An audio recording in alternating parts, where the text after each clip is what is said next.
Bismillah, Assalamualaikum warahmatullahi wabarakatuh. Alhamdulillah, wassalatu wassalamu ala rasulillah, amma ba'du. Kelas 9 rahimani wa rahimakumullah.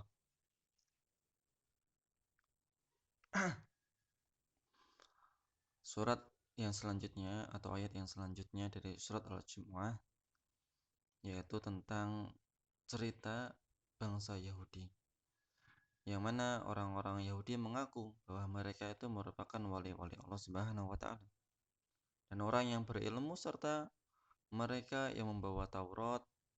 Naam, itu yaitu orang Yahudi itu orang yang diberikan keutamaan oleh Allah Subhanahu wa Ta'ala.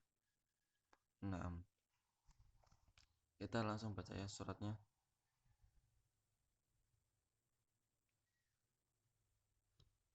A'udzubillahi minasyaitonirrajim. Bismillahirrahmanirrahim. Masalul ladzina humilu Taurata summa lam yahmiluha kamasalil himari yahmilu asfara. Perumpamakan orang-orang yang dia membawa Taurat. Naam. Dan dia dibebani untuk mengamalkan isi Taurat itu, tetapi dia tidak mengamalkannya, itu kamasil himar, bagikan keledai yahmilu asfaro, yang dia di atas punggungnya membawa kitab-kitab. Tetapi ya apa daya, seekor keledai mau dikasih kitab sebanyak apapun juga sama saja, dia nggak akan jadi pintar. Keledai. Bi'sa masalul qaumil ladzina kadzabu bi ayatillah. Itu adalah sejelek-jelek permisalan kaum yang dia mendustai atau tidak percaya dengan Allah Subhanahu wa Ta'ala, tidak percaya dengan ayat-ayat Allah dan tidak mengambil manfaat darinya. Jangan sampai seorang muslim diberikan Allah Subhanahu wa Ta'ala petunjuk Al-Quran dan Sunnah, tetapi sama seperti mereka yang dilengkapi Allah Subhanahu wa Ta'ala dengan keledai. Maka baca ilmu yang ada dalam Al-Quran, amalkan, kemudian terus mengasah ilmu, terus banyak waktu yang longgar antum gunakan manfaatnya untuk memperoleh ilmu yang sangat luas ini. Dan antum meskipun belum bisa mengamalkan semuanya, sedikit demi sedikit nanti akan diamalkan. Allahu la yahdil qaumadz dzalimin, dan Allah Subhanahu wa Ta'ala tidaklah memberikan hidayah taufik kepada orang-orang yang berbuat dolim. Yang di sini kedolimannya adalah mereka kadzabu bi ayatillah, mereka mendustakan apa yang datang dari Allah Subhanahu wa Ta'ala. Kemudian di ayat selanjutnya Allah mengatakan, Qul ya ayyuhalladzina hadu in za'amtum annakum awliya'u lillahi min dunin nas fatamanna'ul mauta in kuntum shadiqin. Katakanlah, ini menyuruh Nabi Muhammad SAW untuk mengatakan kepada orang-orang Yahudi, kalau kalian mengaku bahwa kalian adalah satu-satunya kekasih Allah, awliya'ulillah min dunin nas, bukan selainnya di antara manusia, fatamanna'ul mauta in kuntum shadiqin, maka mintalah kematian untuk diri kalian, di mana kematian itu akan mendekatkan kalian kepada Rabb kalian. Kalau kalian adalah orang yang benar dalam pengakuannya, maka kalian merupakan orang-orang yang dicintai oleh Allah Subhanahu wa Ta'ala. Kalau benar pengakuannya dia sebagai aulia Allah. Orang-orang aulia, kalau dia dimatikan Allah Subhanahu wa Ta'ala, ini ditantang sama Nabi. Kalau kalian benar orang-orang yang mendekatkan diri kepada Allah, maka mintalah kematian untuk diri kalian.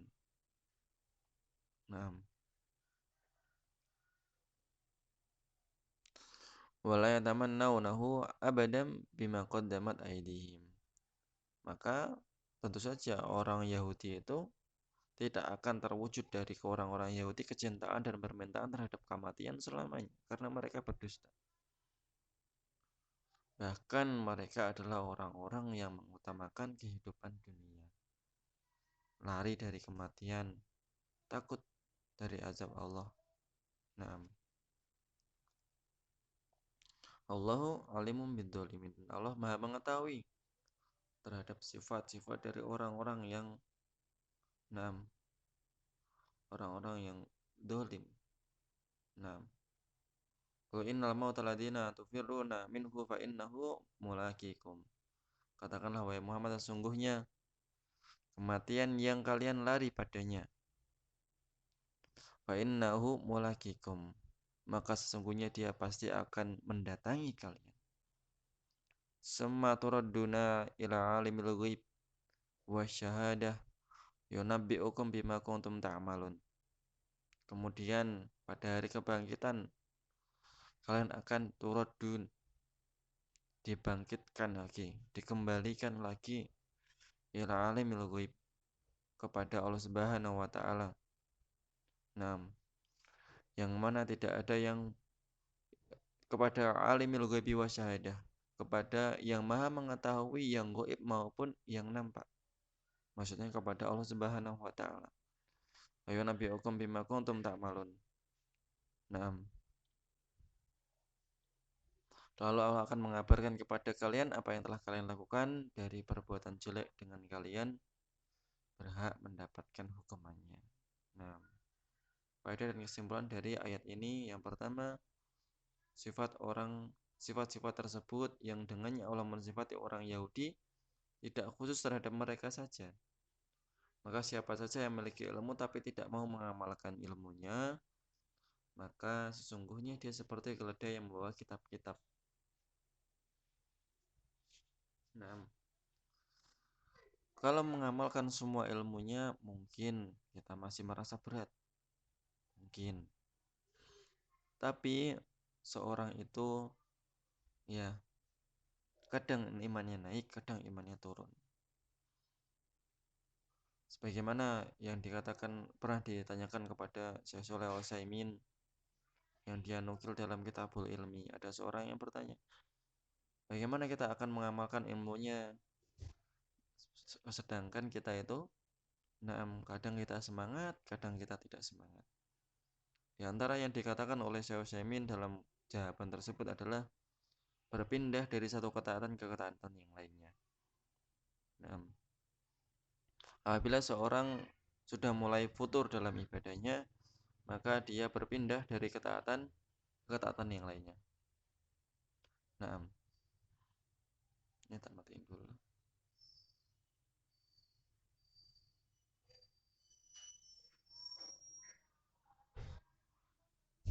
Nah, dia berpindah dari ketaatan satu ke ketaatan yang lainnya. Dia sholat, awalnya dia sholat rawatib atau dia puasa sunnah, tapi ternyata dia futur dalam puasa tersebut, maka dia berpindah ke puasa sunnah yang lain agar dia semangat kembali. Nah, kemudian ketika dia susah untuk bangun malam untuk sholat, kemudian dia futur, maka dia berpindah dari suatu ketaatan ke ketaatan yang lainnya. Mungkin dia tambahi dengan sholat duha, dan yang lain sebagainya.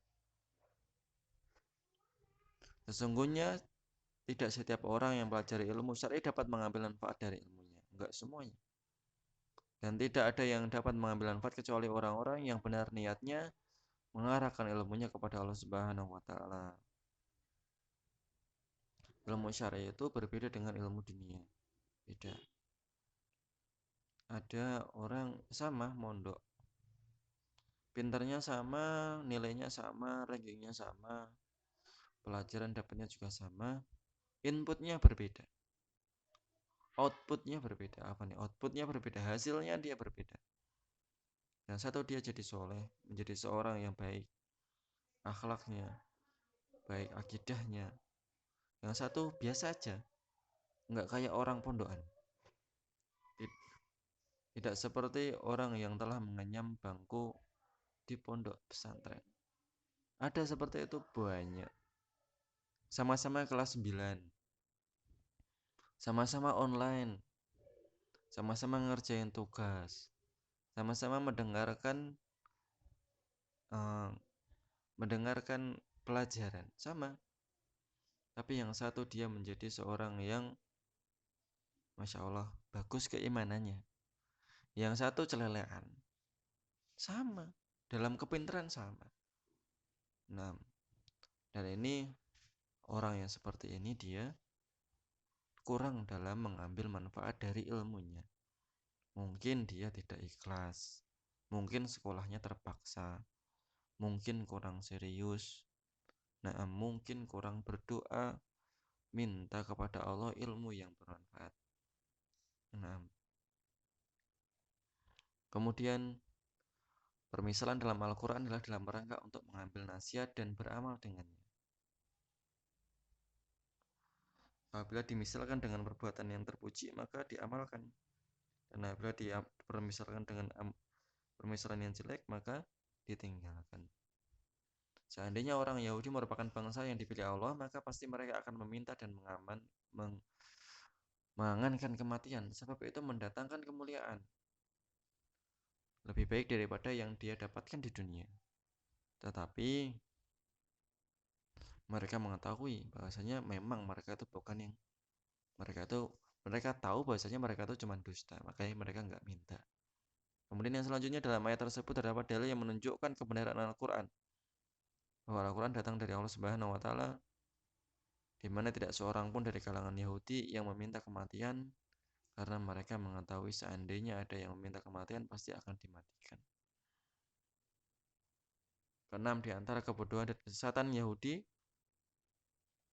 mereka mengetahui bahwa dirinya itu di atas kebatilan, tapi mereka istiqomah di atas kebatilannya. Yang ketujuh, kematian merupakan suatu yang pasti menimpa kepada semua yang hidup. Mau divaksin, mau nggak divaksin, mati-mati. Mau berlindung di benteng yang kokoh, mau dia di rumah aja, mau dia bepergian, mati-mati. Nah, ya maksud saya tidak menganjurkan untuk tidak divaksin, tapi kalian tidak divaksin insya Allah. Karena yang divaksin itu umur 18 tahun ke atas. Nah, ya tapi kalau takdirnya mati ya mati. Ya tapi bukan seperti itu. Kita juga harus berikhtiar untuk menjaga kesehatan. Nah, berobat dan yang lainnya. Yang terakhir, ilmu Allah meliputi ghaib wa syahadah, yang nampak maupun yang tidak nampak. Tidak ada yang tersembunyi bagi Allah Subhanahu wa taala. Qul qouli hadza. Assalamualaikum warahmatullahi wabarakatuh.